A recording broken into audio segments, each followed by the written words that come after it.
How do people? Back in the garage today. Well, I've been in the garage quite a lot actually, but I haven't been doing any recording, which is no big surprise, but I'm going to do a little update. So this is like a show and tell. This is not not a doing, sadly. It's a showing and telling, but it's quite exciting. So yeah, we're just going to do a little update on the Gsxr. So I am about, well, I'll show you rather than yabbering on about it. I'll show you what I've been doing. So I just thought I would show you that is the remains of the Srad 2 side fairings and seat unit. so when somebody says, does it just fit straight on? No, it doesn't. There is loads and loads of work in that. I mean, yeah, that's a bit of seat unit, that's a bit of seat unit, that over there is a bit of fairing. I mean, it's just crazy. So yeah, I am like probably 150 to 200 hours into this. And all I've really done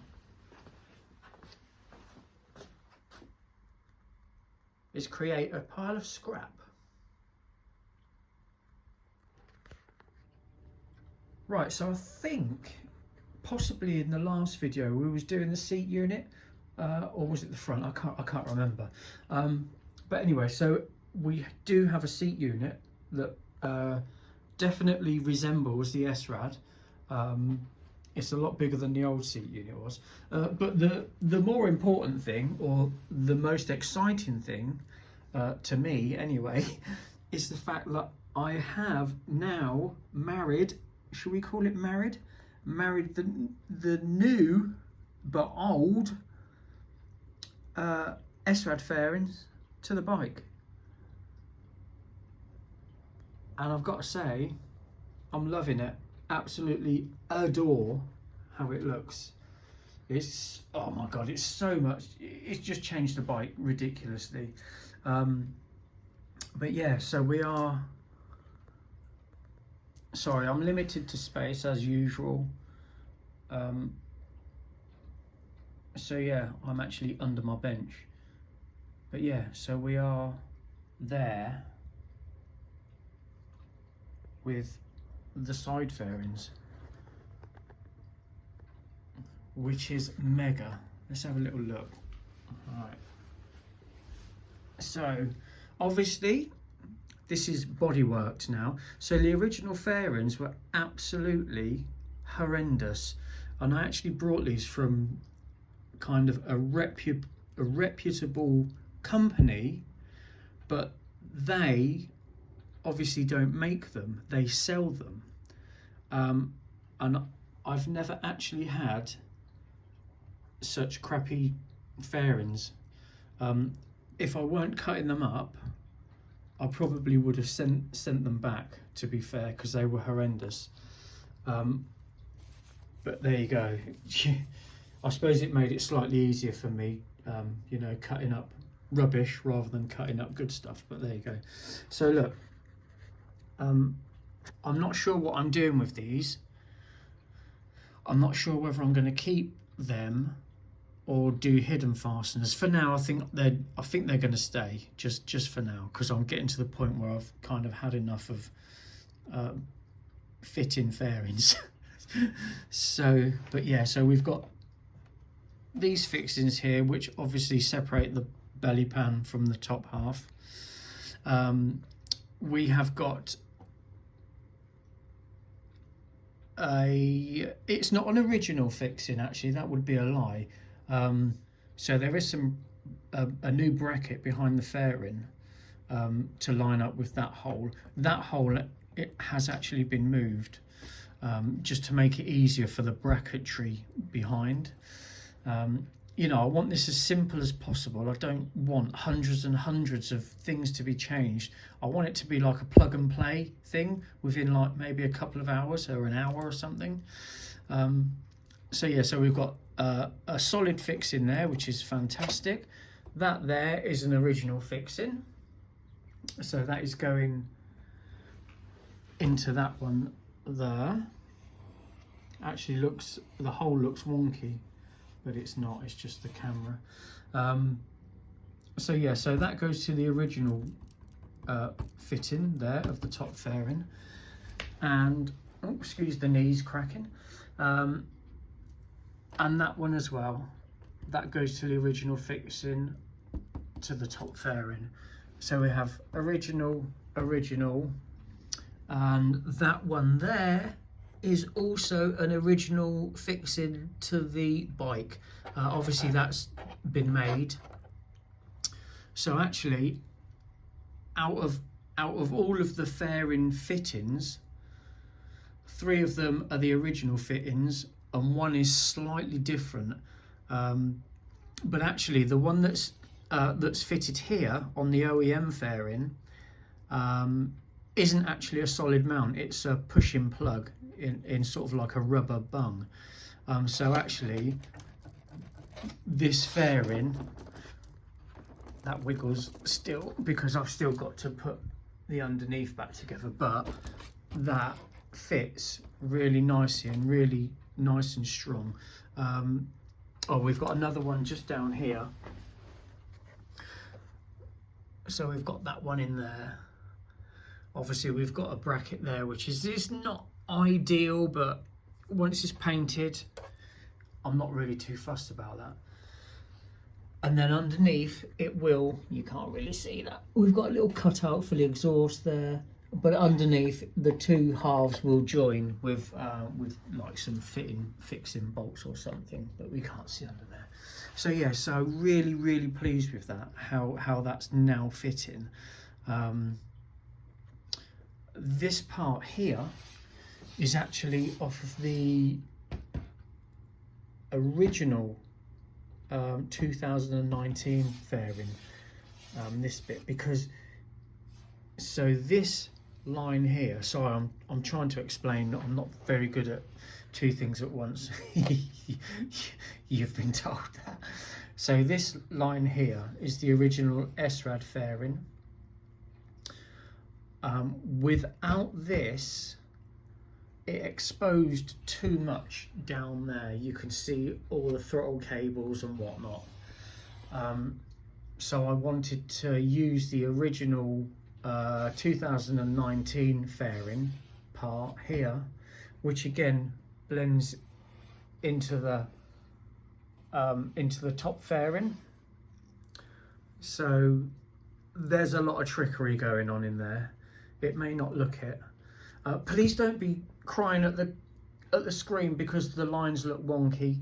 This is when it's in filler and you've got different shades of filler, it messes with your eyes a bit, but I'm going to show you what the other side looks like in a sec. But yeah, so this is, I've just literally finished bodywork in this, and yeah, really pleased. I did think about getting rid of this. So that's obviously where the water pipe comes around on the original Gsxr, but I kind of think it's a bit iconic to it, this bump. So although we haven't got a water pipe there, I thought, you know what, we're going to keep it. It's just part of what makes it the Gsxr, I think. So I'm gonna keep that bulge there, and obviously these holes and openings are all different and whatnot. But we do have the main bulk of it. So let's have a look at the other side. Right, so there we go. That is the other side, which is in it's just a satin white, just to kind of get an idea of the lines and how it all sort of flows. But it looks mega. I'm struggling for space and light. I'm literally leant right up against my garage wall with a spider just crawling down there. Hang on. Bugger. So yeah, so sorry about that. You're just going to have to kind of bear with me. But yeah, so that is painted just to see what's going on with the lines and whatnot. Because when you're in filler, it gets quite complicated, like lines, different shades of filler and little edges when you go through to the fiberglass and whatnot. It starts to mess around with your eyes a little bit. And because there is so much shape going on with this, although it might not look it, there is a lot going on with all this. So like the other side will get the white on it, and then I can go from there, and then I'll rectify any little bits that don't quite look right. So yeah, so this side we've got obviously cut the hole out for the engine casing. Whether you can see that there, we have a little bulge that's there for a water pipe. And actually my favourite bit, I know it sounds weird, my favourite bit is the stand cut out, because I like my fairings to go right back to the rear wheel. And it's always difficult, the stand side, because although you've only got like the stand there, you've got all the spring and whatnot behind it, so you end up with like a massive hole. But actually this has worked out really nicely. I'm so pleased with that. And also we've got like the return on the back, on the edge, sorry, that there will bolt there like that. And yeah, like I said, we've got this return. I've put this return on there just so that it looks like an original panel. So we've got this nice return all the way around the edge and up there. There we go. So yeah, so really pleased with that. It's not actually bolted on properly, look, it's just, so again, try and refrain from shouting, it doesn't fit, the gaps are rubbish. It will. So yeah, so again we've got this part there, look, from the other fairing. You know, once it's all sort of moulded in together, it actually looks quite good. Can you see how the white, look, is highlighting?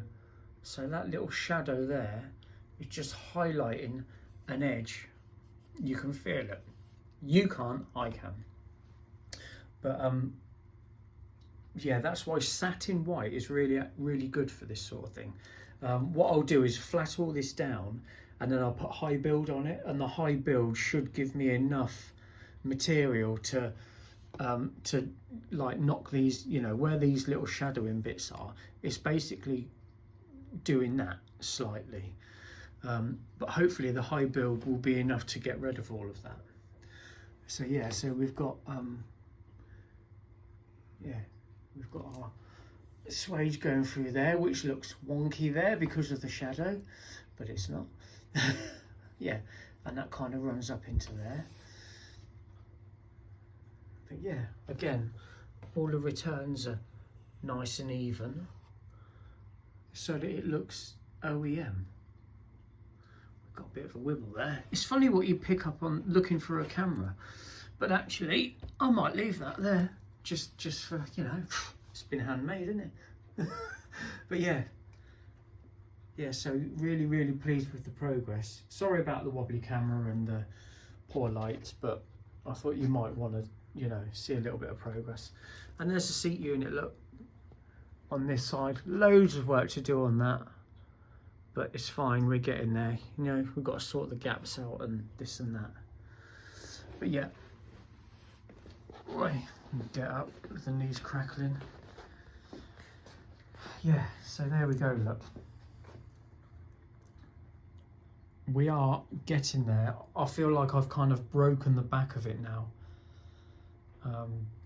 So yeah, so that's mega. I'm going to go to work and paint the side panels and whack it on, and then I think I'm just going to sit back and just have a little look of, you know, what bits need rectifying, any little bits that might need a little bit more filler. Again, when you're doing it, you know, in one hit, like I say, there is a hell of a lot going on with all this. and it can get a little bit intense. So again, once it's in white and I see the bits that need rectifying, it doesn't feel half as bad, because you think, oh well, look, I've only got that little bit there. But when you've got loads of filler and mapping marks, it gets a little bit, you know, it gets a little bit, oh shit, I've got loads to do. But yeah, so that's what I'll do with that side. And yeah, look, we've got the front. So we've got our front cover that I've just left so far. I'm actually going to cut that down like round there. I did think it would look better like that, but I'm going to cut it down. And we've got our vent covers, but the vent covers and that front panel are dead easy to sort out. Most of the bodywork on the fairings is done. The next main part is the seat unit and what's going on underneath the seat unit. See, we've also got the original 2019 tail light in there, which is pucker. So yeah, really pleased. Good old girl. Well, sorry it wasn't too exciting, like, you know, hammering and making stuff. I just, like I say, I just get carried away and I just want to get it done. But yeah, I just thought you might want to see a little update, really, just to see what is occurring. And yeah, so it's still going on, and we are getting there. No doubt I will go to edit this and I will look at it and I'll go, well, the lighting's rubbish, the presenting is horrendous, the camera quality is poor, but I'm really sorry. I'm not very good at this sort of thing. I'm better off getting dirty. But yeah, I just thought you might want to sort of see a little bit of progress, bit of a progress report on it. So yeah, so like I say, I'm going to go to work and I'm going to put some white on that other side panel and go from there, really. But yeah, it's all looking pucker. Hopefully next time I do a little update, I'll maybe try and get the bike to the end of the garage so I can stand off and we can get a better look, because I'm really struggling with space in there at the minute. So yeah, we'll have a go at that. But yeah, I'm going to go and do that now, and then fingers crossed it all looks alright. I'm sure it will. But yeah, so cool. Anyway, I'm going to go. Thanks for joining me, and yeah, I might see you again in a few weeks.